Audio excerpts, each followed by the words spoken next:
Assalamu alaikum dear students, welcome to my class and welcome to the new course of mathematics class 10th. Congratulations to you for successful completion of class 9. शुरू करते हैं आज की class. आज हम unit number 1 को start करेंगे, quadratic equations के बारे में है। तो सबसे पहले देखते हैं कि ये क्वाड्रेटिक इक्वेशंस क्या होती हैं। तो an equation which contains the square of the unknown variable or quantity but no higher power is called quadratic equation।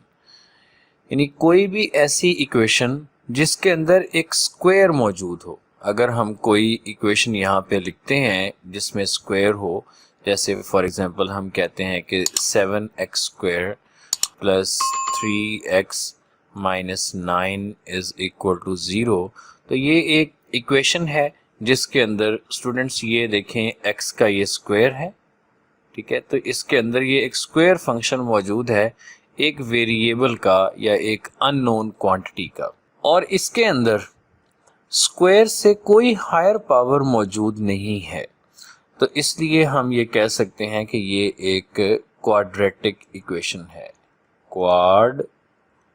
Quadratic equation. या अगर हम इसकी डिग्री देखें तो चूंकि इसकी हाईएस्ट पावर 2 है, इसलिए हम इसको सेकंड डिग्री इक्वेशन भी कह सकते हैं।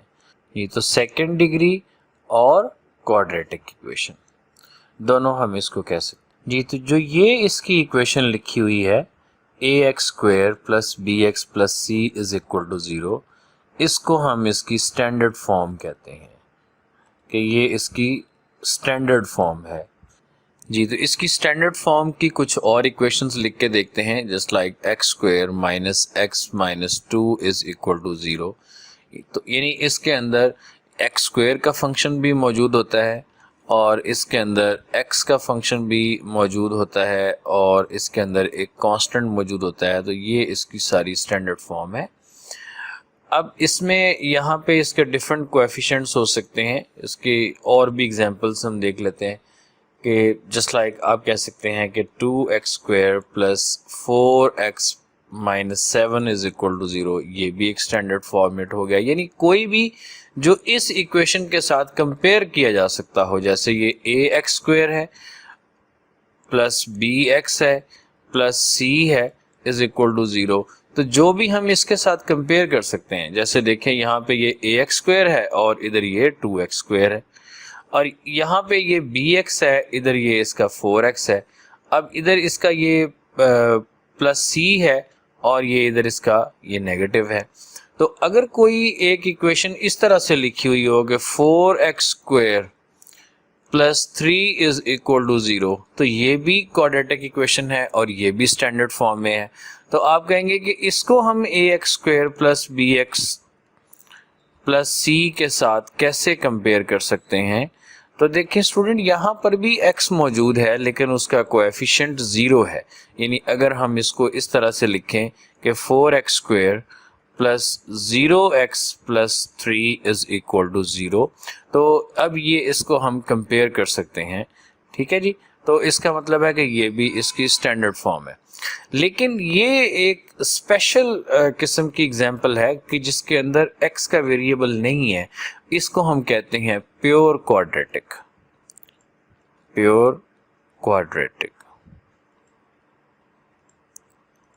जी स्टूडेंट्स, अब मैं इसको ज़रा इरेज करता हूँ और प्योर क्वाड्रेटिक को ज़रा और अच्छे तरीके से जानते हैं। जी, तो ज़रा बात करते हैं कि प्योर क्वाड्रेटिक क्या होती है। तो स्टूडेंट्स, प्योर क्वाड्रेटिक देखें, फॉर एग्जांपल हमारे पास हो 4x square is equal to 16, तो ये भी एक प्योर क्वाड्रेटिक है। या हमारे पास हो x square is equal to 9, ये भी प्योर क्वाड्रेटिक है। हम इसको यूं भी लिख सकते हैं कि ये 2x square plus 3 is equal to 0, ये भी क्वाड्रेटिक है। तो इन एग्जांपल्स में देखें जो वेरिएबल x है वो मिसिंग है। अगर हम इसको स्टैंडर्ड फॉर्म में लिख के देखें तो इसमें x का वेरिएबल नहीं है, तो इसको फिर हम कहते हैं ये प्योर क्वाड्रेटिक है। अच्छा, इसको ऐसे क्यों कहते हैं? अगर हम स्टैंडर्ड फॉर्म को लिखते हैं कि हमारे पास देखें जी कोई एक एग्जांपल हम ले लेते हैं फर्जी तौर पर कि x square plus 4x plus 4 is equal to 0।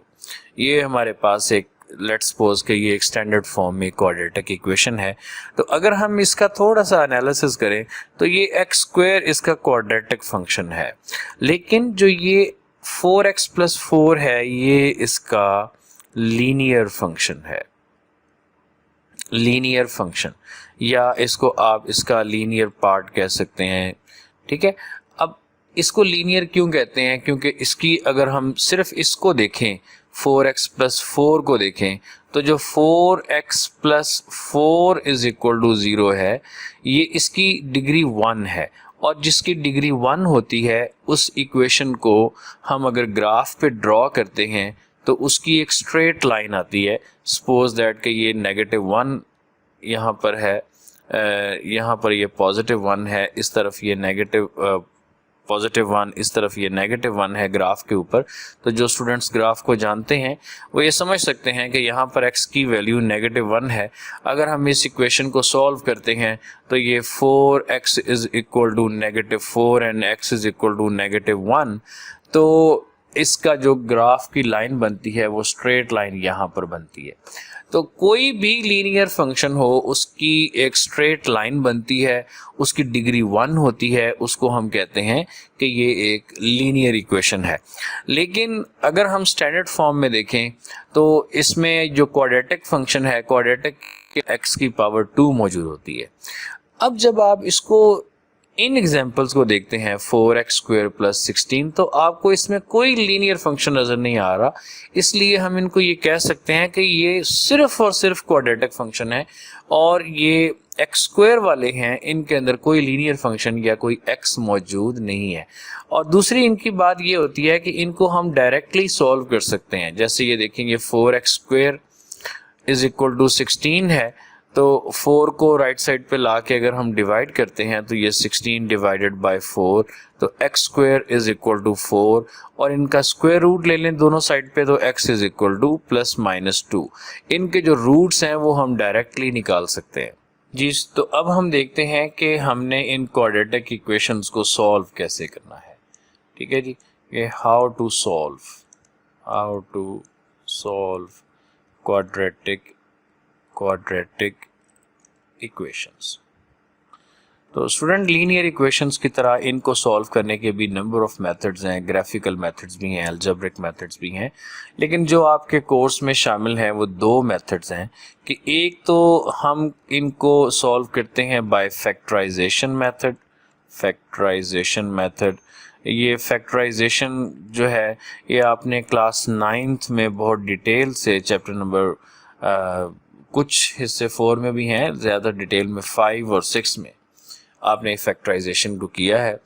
फिर उसके अलावा क्लास 8th में भी इसके कुछ एक्सरसाइजेज शामिल थी। अच्छा, दूसरा मेथड जो है वो है स्क्वायर कंप्लीशन मेथड। तो एक्सरसाइज 1.1 में हम इन दोनों मेथड्स को देखेंगे। अच्छा स्टूडेंट्स, कुछ स्टूडेंट जो है ना वो ये समझ लेते हैं कि शायद इनको सॉल्व करने के 3 तरीके हैं, और वो तीसरा तरीका जो है वो काउंट करते हैं यूजिंग क्वाड्रेटिक फार्मूला, जो हम बाद में सॉल्व करेंगे। एक्सरसाइज 1.2 में इसका यूज़ आएगा। तो एक्चुअली जो क्वाड्रेटिक फार्मूला है ना बेटे, वो इसी की स्क्वायर कंप्लीशन की ही एक्सटेंशन है, इसलिए हम इसको एक अलग से नया मेथड नहीं कहते। तो इसके 2 ही मेथड्स हैं, एक फैक्टराइजेशन मेथड और एक स्क्वायर कंप्लीशन मेथड। तो अगर आपकी बुक में देखें तो आपकी बुक ने भी इसके 2 ही मेथड्स जो हैं वो डिवाइस किए हैं, 2 ही मेथड बताए हैं जी। ये देखें, सोल्यूशन ऑफ क्वाड्रेटिक इक्वेशंस में यहाँ पे 2 मेथड्स बताए गए हैं, एक फैक्टराइजेशन का मेथड है और एक कंप्लीटिंग स्क्वायर का मेथड है जी। स्टूडेंट्स, तो आज के लिए इतना ही, मिलते हैं नेक्स्ट वीडियो में एक्सरसाइज 1.1 के सोल्यूशन के साथ। अल्लाह हाफिज़।